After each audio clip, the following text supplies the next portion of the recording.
After witnessing a fallen turn into a monster, Klein decided to reveal the acting method to his companions, hoping to prevent them from suffering the same fate. But one question lingered in his mind: did the Evernight goddess truly not know about the method, or was she deliberately keeping it hidden for some reason? While Klein was writing notes to explain the acting method clearly to his teammates, he suddenly sensed something strange. Instinctively, he drew his revolver, and soon a spirit slipped into his room. He pointed his gun at it, but then a familiar voice said, "Don't shoot, Klein, it's me, Daly. I know this isn't the best time to visit, but I just received a letter from Smith. This matter has become urgent, so I came to speak with you in secret. But shouldn't you seal your room with spirituality? After all, if your siblings hear a woman's voice inside, they may find it strange. Of course, I don't mind." Realizing it was truly Daly, Klein sealed the room with spirituality. Daly explained that Smith had told her about Klein's application to advance to Sequence 8, and though Smith worried about him, she already knew Klein had discovered the acting method. Klein tried to deny it, but Daly pressed further. No one digests a potion in just 2 months without either the acting method or contact with some evil entity. The latter could bring you punishment. Klein calmly replied, "Everything I know is granted by the Evernight goddess." Daly was surprised. "It took me 2 years to digest my potion.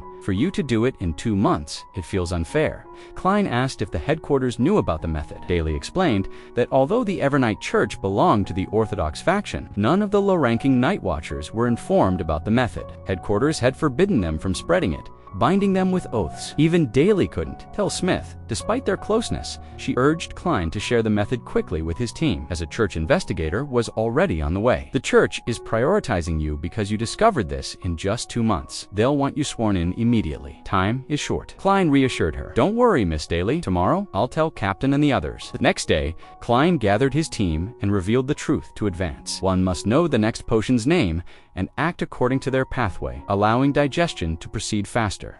Neil felt deep regret if he had known 20 years ago. He might have saved his wife and comrades.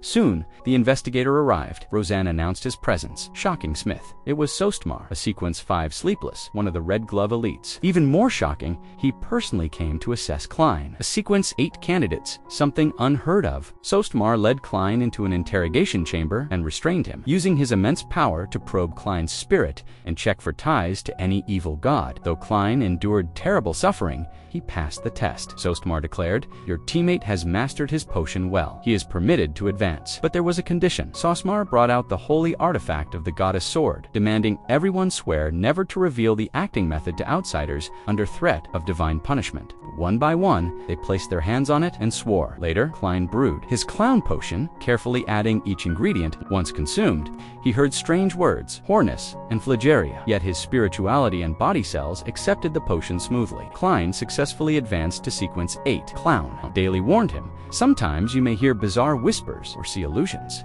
They come from high sequence beyonders on your pathway. But if your path is tied to an evil deity, you may stray and turn into a monster." After leaving, Klein felt lighter, his body brimming with agility. When Roseanne stumbled, he flashed forward, catching her and her falling books. Shocked, Roseanne realized Klein now had precognition abilities. Testing further, Klein attempted to mimic the clown who had once attacked him, but failed and embarrassed himself. However, when he hurled a paper, it sliced into a wall like a blade. Realizing his new powers, Klein resolved to carry playing cards as weapons. Canley grew excited. "If Klein reached Sequence 8 in just 2 months, then if I train for a year, I can do it too." Meanwhile, Neil's health deteriorated. Klein examined him but found nothing wrong, till he glimpsed a shadow he couldn't explain. Neil confided that he too had once sought the mystery prior pathway's secrets, but found only regret. Yet Klein's advancement gave the team hope, and Neil insisted they celebrate. He promised to host a party on Friday. Everyone was shocked at his generosity, but for 2 days, Neil failed to appear at headquarters. On Friday, they visited his home. From outside,